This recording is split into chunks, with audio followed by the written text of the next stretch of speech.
የፕሮቴስታንት ፓስተሮች ድብቅ ሴራ በራሳቸው ፓስተሮች እየተጋለጠ ሰው ጆክ ሲያምረው ኮሜዲየንስ እኮ አይደለም ትዝ የሚሉት ለመክፈት ለመዝናናት። ሰው ጆክ ሲያምረው እኮ የኛን ቪዲዮዎች ነው የሚያየው።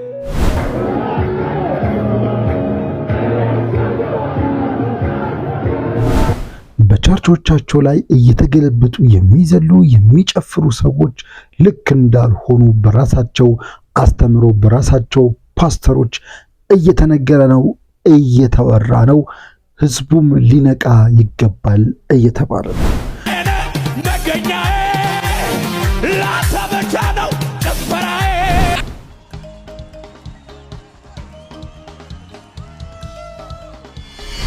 በዚህ ቪዲዮ እነዚህን ድርጊቶች እናያለን።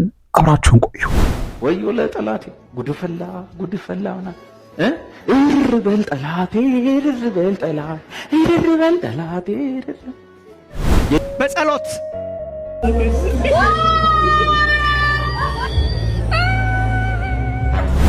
አሁን ጴንጤዎች አለች። ሰይጣን ግን ባይኖር ስለምንድን ነው የምትዘምሩት? አለ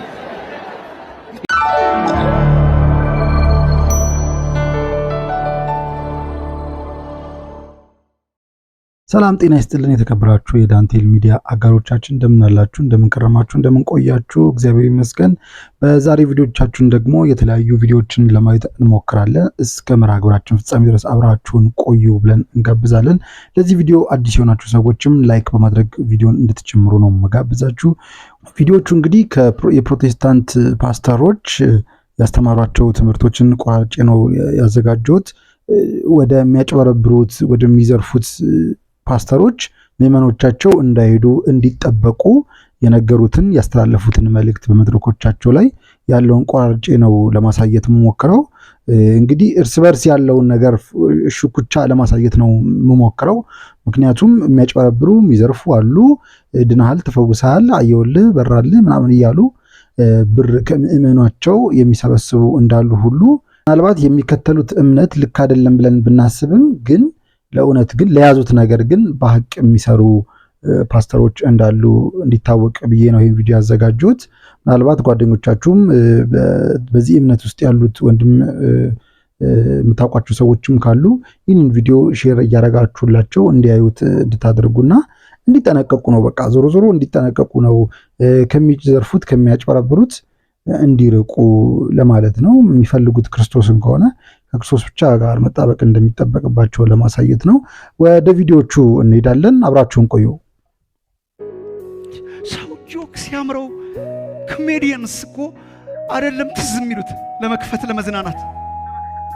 ሰው ጆክ ሲያምረው እኮ የኛን ቪዲዮዎች ነው የሚያየው። ሪንትሪዲቢስ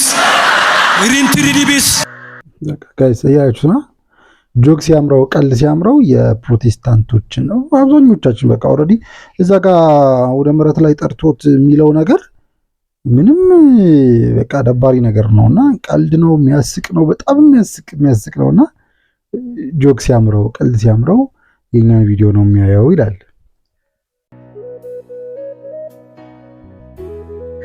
ከት ብሎ እየሳቀ በኢየሱስ ስም በልሳን አሩቱ ኢምባጡን ታቃሪጭ አንጣምቦ ጦጦ ኢምባጡ ቂቂቂ ማራጤላ ጦጦምባጦ ቆርጫጭላ በሪጣቦ ኢምባጡ ቁጡጡንጡንጡንጣ አይ ጠምቦሮ ጦቁማ ጣጡጡጡጡጡጡ ሪጭ ይዞ የግዝቢታ ያሳግቻችኋለሁ። እብድ የሆነ ሰውዬ ጣሪያ ለጣሪያ የሚሽከረከረው ሰውዬ ነው። የምታስታውሱት ከሆነ ቪዲዮውን ከታች ኮሜንት ስለ አስቀምጥላችኋለሁ። በጸሎት አሳዛኝ ነው በጣም ሉክ ያላችሁ ምኑ ያራሉ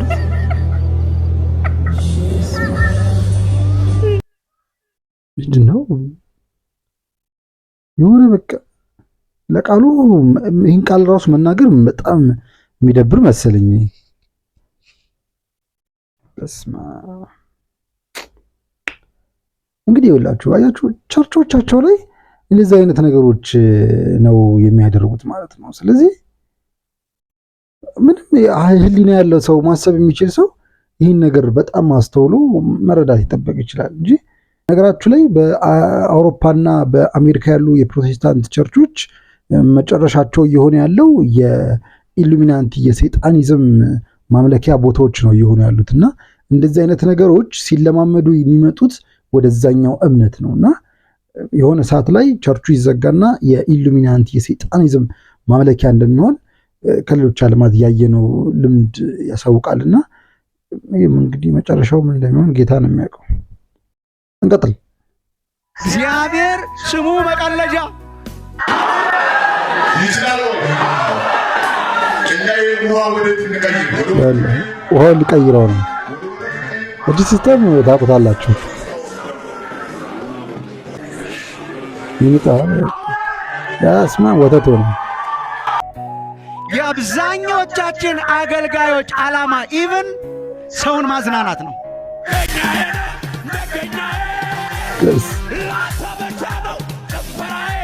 ጭፈራ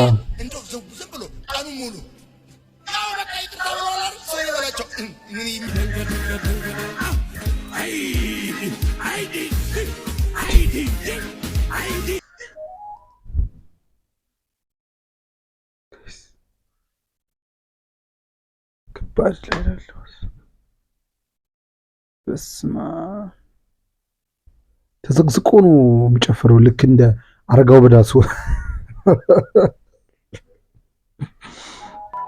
ምን ብናገር አዝናናዋለሁ ነው። እግዚአብሔር ምስክር ነው። እኛ ቸርች በስርዓት ነው ብዙ አይጨፈርም እንትንም ማንንም የሚሉት ጋር ሂድስ አንድ ቡዳ አይወጣ፣ አንድ ፈውስ የለ። ነቃባቸው አይደል? አትስማቸው። እንደውም ከቻልክ አትሂድ እዛ ቸርች። ይህ ሰውዬ በነገራችሁ ላይ በጣም አደገኛ ሰውዬ ነው። በጣም ብዙ ቪዲዮዎቹን ለማየት ሞክሬያለሁ። እኔ ወደፊት እያንዳንዱን ቪዲዮውን ለእናንተ እያመጣው ብዙ ጉዳዮችን እናነሳበታለንና በጣም አደገኛ ሰው፣ ከባድ ሰው ነው። በጣም ከባድ። እኔ እንደዚህ አይነት ሰውዬ መሰሪ ሰውዬ አይቻልም። ከባድ ሰው ነው ጋይስ። የብዙ ምዕመናን እኔ ሁልጊዜ እንደማደንቃቸው እዚህ መምጣታቸው በጣም ያስደንቀኛል። የብዙ ምዕመናን የቤተ ክርስቲያንና የስብከትና የአገልግሎት ምርጫም የት ብሄድ ያልተካበደ መዝናናት እዝናናለሁ። አይዞ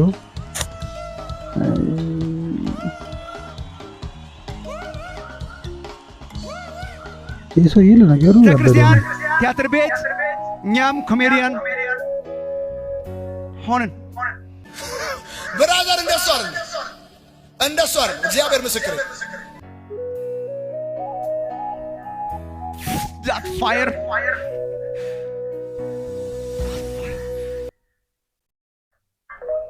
በቃ ይህ ጉዳይ እሳት ነው። በቃ እሳት ነው እየመጣባቸው ያሉት። በጣም ሊጠረቀቁ ይገባል። እኔ ምዕመኑ ነው የሚያሳዝነኝ ጋይስ።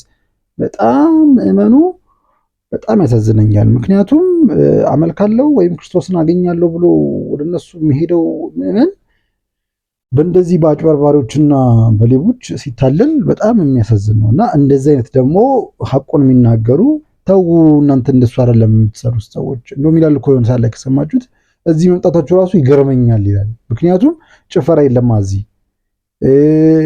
መዝለል የለማ፣ በአናተ ተክሎ መጨፈር የለማ። ስለዚህ እዚህ መምጣታችሁ ራሱ ይገርመኛል ነው የሚላቸውና በቃ በእናታችሁ ፕሮቴስታንቶች እኔ ወደ ኦርቶዶክስ ነው ምናምን ብዬ እንትን አልላችሁም። ብትመጡ ደስ ይለናል፣ ቤታችን ክፍት ነው። ግን ቢያንስ ወደ እነዚህ ሰዎች ሂዱ። በቃ ተረጋጉ። በቃ አይምሯችሁ ይረጋጋ። አሁን ጨንቆት ወደዛ የሚሄደው ሰው በጭፈራው፣ በሙዚቃው፣ በኪቦርዱ ግቡ የሚለው ነገር ይሸወድና ይረሳል። ጭንቀቱን፣ ሀሳቡ እንዲረሳ ያደርጉታል። ልክ ከአዳራሽ ሲወጣ ያ ሙዚቃ ስለሌለ መልሶ ወደዛኛው ሀሳብ ነው የሚሄደው።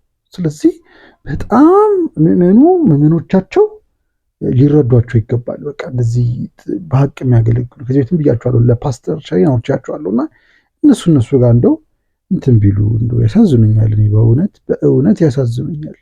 አዳራሽ ሙሉ ሞልቶ መቀደድ። እስቲ ሌላኛው መምህራቸው ያለውን ላስደምጣችሁ። ቅዱስ አድርጎ ብልት የሚያደርግ ምን ነው ስትለው ቃሉን እየበላ ወረቀት ነው እየበላ ያለ እብድ በዝቷል እዚህ ሀገር። እግዚአብሔርን ናውረድ ከፈለክ እንደባደብ ሲል እብድ ነው። ብም በሳምንት አስወለድኳት ይላል። እብድ ነው።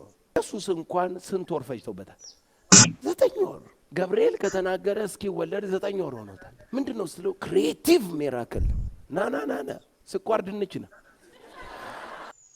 መጽሐፍ ቅዱስ ቅዱስ አድርጎ ብልት ያቸው የሆነ ጊዜ መጥቶ ነበር መጽሐፍ ቅዱስ እየቀደደ የሚበላና እግዚአብሔርን ወረድ እንደባደማ የሚል አንድ ወጠጤ ነበርና በቃ አያችሁ ይሄ ነው እምነቶቻቸው። እርስ በርስ መግባባት ገና አልቻሉም። እርስ በርስ በድርጊቶች ብቻ አይደለም የማይግባቡት ወገን፣ በሚያስተምሩት አስተምሮ በመጽሐፍ ቅዱሳቸው ራሱ እርስ በርስ ገና አልተግባቡም። ገና ኦርቶዶክስ ግን ጽንዕት ናት፣ ቀጥ ያለች ናት። በቃ ማንም ቢመጣ የሚያዛንፋት አይደለችም። ማንም ቢመጣ አስተምሮዋን የሚነቀንቀው አይደለም። አንድ ናት፣ ቀጥ ያለች ናት። በቃ ብትችሉ ወደ ኦርቶዶክስ ኑ፣ ወደ ኦርቶዶክስ ቅረቡ። አለዛ ግን ባላችሁበት ግን ተረጋጉና ተቀመጡ። ሌላ ቪዲዮ አለ ጋይስ፣ ሌላ ቪዲዮ አለ፣ እንስማው። ሁሌ ሲቀድሱ ሁሌ ሲጸልዩ በአሐዱ ወልድከ እግዚእነ ኢየሱስ ክርስቶስ፣ ምንም ይጸልዩ በአሐዱ ወልድከ እግዚእነ ኢየሱስ ክርስቶስ፣ ዛት ሚንስ በአንዱ ልጅህ በኢየሱስ ክርስቶስ ስም ሁሌ ሲጸልዩ በአንዱ ልጅህ በኢየሱስ ክርስቶስ ስም ወደ እርሱ ይጸልዩ።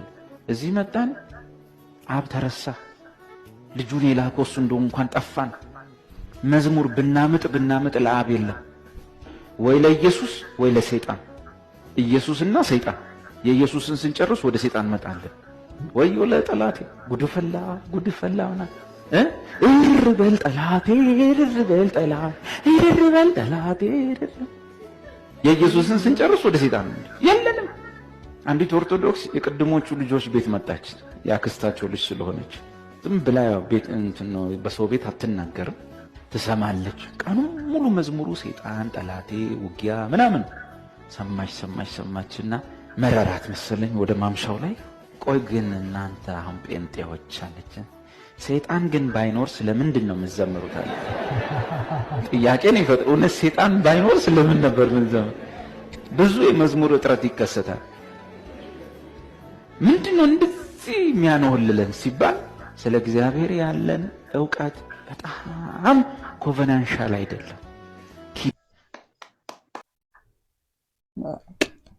አያቿ ክርስቶስን አይሰብኩም ማለት ነው። ሰዎች ክርስቶስን ከመስበክ ስለ ሰይጣን ማውራት፣ ስለ ሰይጣን ደጋግሞ እኛ ጋር ያሉ አጥማቂዎች እንደሚያደርጉት ማለት ነው፣ ኢንተርቪው እንደሚያደርጉት ሰይጣንን ስለ ሰይጣን ማውራት፣ ስለ ሰይጣን መንገር የእግዚአብሔርን ድንቅ ስራ መንገር ነው የሚበልጠው። የእግዚአብሔርን ድንቅ ስራ በነገርን በገለጥን ቁጥር ሰይጣን ወደታች ነው የሚሆነው እንጂ በቃ እንዳለው ድርበል ጠላት የላቸውም። ምናልባት ታዩታላችሁ፣ ብዙ ጊዜ የኛን ኦርቶዶክሳውያን ዘማሪ የሆኑ ወንድሞቻችን እናቶቻችን የዘመሩትን መዝሙር ኮፒ ፔስት እዛ እነሱ መድረክ ላይ ሲዘመር እንትን ይላል እኮ አንድ መምህር፣ የሚደምቁበት ነገር ስለሌላቸው ምን ደምቃቸው እኛን ሲነኩ ነው የሚደምቁት፣ የእኛን ነገር ሲወስዱ ነው የሚደምቁት። ለምን የላቸውም የራሳቸው ነገር። የራሳቸው ነገር ስለሌላቸው የእኛን ጽናጽል፣ የእኛን ከበሮ፣ የእኛን መዝሙር፣ የእኛን ሁሉ ነገር ወስደው በእኛ ይደምቃሉ። ይድመቁ። ዞሮ ዞሮ የሚገፋ ሰው የተገፋው ሰው ነው የሚከብረውና እንደዚህ ናቸው ለማለት ነው። እንግዲህ ሌላ ቪዲዮ አለን። እሺ ጋይስ፣ ሌላ አንድ ቪዲዮ ምናልባት ቆየት ያለ ነው፣ ግን አንዱ እነዚህ ሰዎች የሚተቿቸው ሀሳቦች እነዚህን የመሳሰሉ ሀሳቦች እንደሆነ ለማንጸሪያ እንዲሆን ነው ያዘጋጀሁት። ሰውየው ያበደ ነው፣ ትንሽ ቀውስ ነገር ነው። በቀደም አይታችሁታል። እሱን ካርድ ላይ አስቀምጥላችኋለሁ ቪዲዮን፣ ጉንዳን ሲሳደብ። ከዛ በፊት ግን የተለያዩ ነገሮችን እንደመተንበይ ሲያደርገው ነበርና ወጓ ይቅርብኝ አይነት ነገር። እስቲኛው ስንት ነው ታውቃለህ? ኤግዛክት ቁጥሩን ታውቃለህ? ኪሎክ ስንት ነው ታውቃለህ? ኤግዛክት ቁጥሩን ታውቃለህ? 65 እውነትህን ነው? እኔ እኮ 67 ነኝ። እሺ የሚገርም ፈውስህን በኪሎ ታውቃለህ ይላል እግዚአብሔር። አሜን አሜን። የዛሬ 3 ቀን ዛሬ ምንድን ነው ቀን? ማክሰኞ አይደል? እሑድ ዕለት ኪሎ ነው የተመዘነ ሰው ማን ነው ከእናንተ? የበቀደሙ እሑድ ያው ከ2 ቀን በፊት ማለት ነው። ቆሚ በቃ አንቺን ነው የምፈልገው። ቀድማ የተመረጠች አይመስልም? አመራረጥ እሑድ ቀን የተመዘነች ምናምን ብለው እንደዚህ ቀድሞ አዘጋጅቶታል። በቃ አንቺ እንትን ያለሽ እኛ እንጠራለን፣ አንቺ አቤት ትለሽ ትነሻለሽ፣ ከዛ ስትወጪ የሆነ ብር ይሰጥሻል አይነት ነገር ነው። እንቀጥል እስቲ። ስልክሽን አሁን እንደዚህ በይ እስቲ፣ አቤት በይ እስቲ፣ እስማማለሁ በይ እስቲ። ክፍያዬ ይጨምራል፣ ደሞዜ ይጨምራል፣ ፋይናንስ ይጨምራል፣ እግዚአብሔር አየኝ በይ እስቲ። እግዚአብሔር አየኝ። ይኸውልሽ እውነት ያደረግሽው ትንቢት ነው። አሜን። ያለ ወትሮሽ ነው ያደረግሽው። የሚገርምሽ ትንቢት ነው። አሜን። ቁጭ በይ። ኪሎ ይጨምራል። ከዛ በኋላ አንተም ቤተሰቦችም ድናቸዋል። ሄድና ቼክ አድርግ። እሺ ልክ ከዚህ ሀገር ስትወጣ ኪሎውን ቼክ አድርጋ የምትወጣ። ከየት ነው የመጣው? አዲስ አበባ። ድኛለሁ በል እስኪ። ድኛለሁ። ቻው። ይሱ ኪሎውን ሲመዘን 40 ይሆንና ጉድ እንዳይሆን በቃ የሚያስፈራኝ ነው እሱ ነው። 40 ሆኖ ብቻ ጉድ እንዳይሆን ዘጭ ነው የሚለው እንዴ እንደተናገረው ትንቢት ከሆነ በቃ እንግዲህ ይኸውላችሁ እንደዚህ አይነት ናቸው እነዚህ ሰዎች። አሁን ኪሎና ማዳን ምንድን ነው የሚያገናኘው? እንዴት አድርጎ ሊገናኝ ይችላል? የሚሰማው ሰው ራሱ ሰውየው ራሱ ኧረ ምንድን ነው አይልም። ዝም ብሎ ሰምቶ አሚን ብሎ ይሄዳል። ኪሎ ጋይስ ኪሎ የሚጨምረው ስለበላ ነው። በቃ ምንም የተለየ ነገር የለውም። ራስን ስለተንከባከብ ኪሎ ይጨምራል። ካልሆነ ትዘጣለህ። በቃ ቀጫጫ ትሆናለህ። ከሰዓት ደግሞ ኪሎ ይወድቃል። በቃ ወይ ሲያመህ ምናምን ኪሎ ይወድቃል። ስትበላ ጤነኛ ስትሆን ሰውነትን በስፖርት ስትገነባ ግን ኪሎ ይጨምራል። በቃ ምንም የተለየ ቁም ነገር የለውም። ኪሎ ከመዳን ጋር በፍጹም አይገናኝም። በቃ ለመዳን ምንም ማስረጃም አይሆንም፣ ትንቢትም አይሆንም፣ ሆኖም አያውቅም፣ ተደርጎም አያውቅም በምንም ተአምር ማለት ነው። በቃ መዳን ከፈለክ ወደ እግዚአብሔር ቅረብ፣ ወደ እግዚአብሔር ቅረብ፣ ንስሐ ግባ፣ ቅዱስ ቁርባኑን ውሰድ፣ ተቀበል። እናንተ ፕሮቴስታንቶች ደግሞ ወደ እግዚአብሔር ወደ ኦርቶዶክስ እምነት ተመለሱ። በቃ መዳን እሱ ነው እንጂ ኪሎን ተመዝነህ መዳን ይቀርባል እንደዚህ አይነት ነገር የለም። በቃ እነዚህን ሰዎች ነው በቃ እነዛ እየተቹ ያሉት እና ተው በቃ ወደ እነሱ አትሂዱ የኛ ቤተ እምነት ተከታዮች እያሉ እየነገሩ ያሉት እየተቹ ያሉት ለገንዘብ ሲሉ ነው እናንተን እየሰበሰቡ ያሉት። ለእውነት ሲሉ አይደለም እናንተን እየሰበሰቡ ያሉት። ስለዚህ ተጠንቀቁ ባካችሁ ብለው ነው እየነገሯችሁ ያሉት። አንድ ቪዲዮ አለ ትንሽ ያሳቀኝ ነው፣ በጣም ነው ያሳቀኝና ዝላይ ከባድ ዝላይ ነውና የቀድሞ ጠቅላይ ሚኒስትር ኃይለማርያም ደሳለኝ ናቸው። ያው እንደምታውቁት ከሳቸው ጀምሮ ያሉት ፕሮቴስታንቶች ናቸውና እዩት እስቲ ጋይስ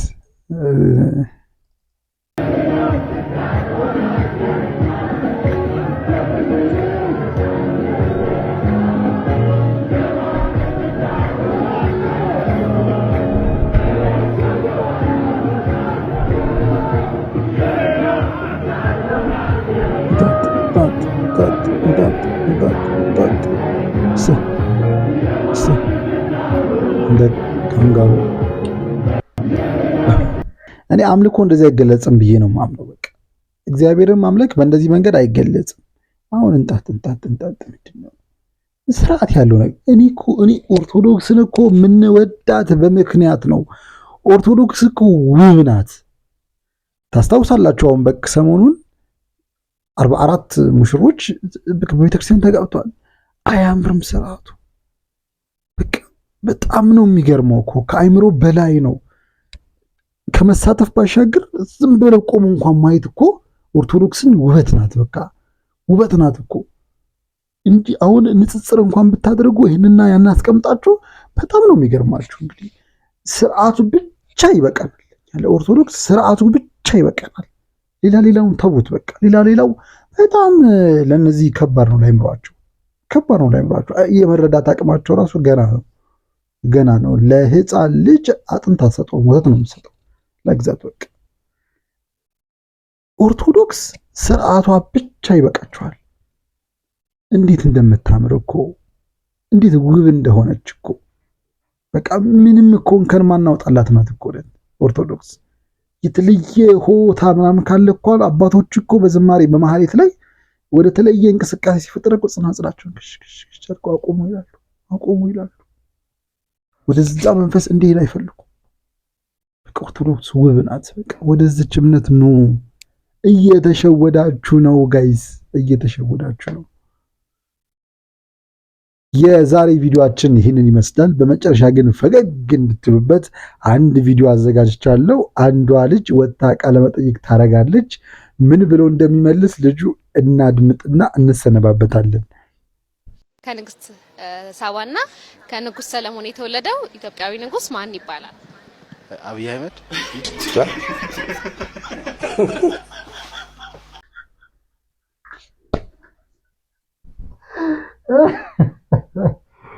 ላችሁ የእውቀት ማነስ ማለት ይሄ ነው። ከንግስት ሳባና ከንጉስ ሰለሞን የተወለደው ንጉስ ማን ትለዋለች?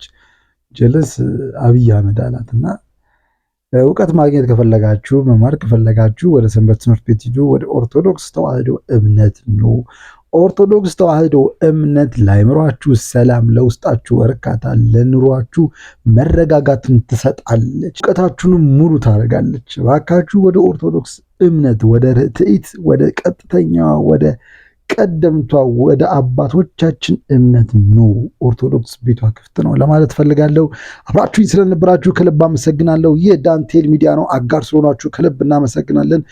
ሰብስክራይባችን በጣም እየሄደ ነው። በጣም ነው የምናመሰግነው። እግዚአብሔር ይስጥልኝ። ቪዲዮንም እዚህ ድረስ ያያችሁ ሰዎችም ላይክ አድርጉ፣ ኮሜንት አድርጉ፣ ሼር አድርጉ፣ ለብዙዎች አጋሩ። አመሰግናለሁ። በቀጣይ ቪዲዮ እንገናኛለን። ቻው።